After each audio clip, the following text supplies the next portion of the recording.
Hi friends, ఆహాలో release అయిన ఆహా అనే సినిమా ఒక మలయాళ డబ్బింగ్ సినిమా. శ్రీజిత్ సుకుమారన్ అంటే పృథ్వీరాజ్ సుకుమారన్ అన్న హీరోగా నటించిన ఈ సినిమా ఎలా ఉందో ఇప్పుడు చూద్దాం. కేరళలో తాడులాగే ఆట ఆడుతూ ఉంటారు కొచ్చే చెంగన్. అయితే వాళ్ళిద్దరి మధ్య ప్రేమ విషయంలో చిన్న గొడవ ఉంటుంది. వాళ్ళు వెళ్ళిన పోటీలో ఓడిపోతారు. ఆ తర్వాత అవమానంగా ఫీల్ అయ్యి ఇద్దరు ఆట ఆడడం మానేసి ఎవరి పనులు చేసుకుంటూ ఉంటారు. కొన్నేళ్ల తర్వాత అవే పోటీలు జరుగుతూ ఉంటాయి. అందులో ఒక కుర్రాడు ఓడిపోయి తన డ్రాయర్ చినిగిపోతుంది. అటువంటి కుర్రాడు కొచ్చే దగ్గరికి వచ్చి కోచింగ్ ఇవ్వమంటాడు. కొచ్చే అప్పుడు ఆచార్యగా మారి వాళ్ళకి కోచింగ్ ఇస్తాడు. బెంగాలీ కుర్రాన్ని టీంలో చేర్చారని చాలా మంది గొడవ పడతారు. డ్రగ్స్ ఉపయోగించకుండా గేమ్ ఆడాలని ఆచార్య చెప్తాడు. ఇలాంటి గొడవలు, టీంలో కలతలు ఇవన్నీ తట్టుకొని చివరికి కొత్త ఆహా టీం గెలిచిందా లేదా అన్నదే సినిమా. శ్రీజిత్ సుకుమారన్ కొచ్చే పాత్రలో బాగానే చేశాడు. అతను ఆచార్యగా మారి తార్ రోడ్ల మీద కొబ్బరి చెట్ల దగ్గర ప్రాక్టీస్ చేయించడం వంటివి ఆకట్టుకుంటాయి.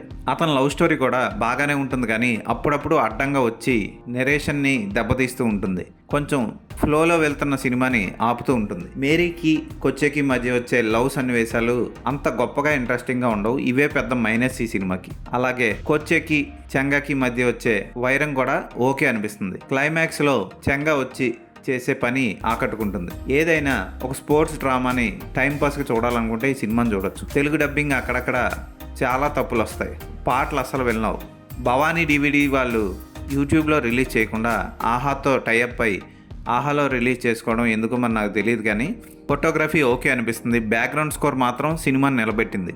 శ్రీజిత్ సుకుమారన్ చెంగగా నటించిన వ్యక్తి అందరూ కూడా బాగా యాక్ట్ చేశారు. చాలా వరకు కొత్త మొహాలు ఉంటాయి, అయినా పర్వాలేదు, పాత్రలకు న్యాయం చేశారు. ఈ సినిమాని సరదాగా టైంపాస్కి ఒక సినిమా చూడాలనుకుంటే చూడొచ్చు. ఈ సినిమాకి నేను ఇచ్చే రేటింగ్ 3/5.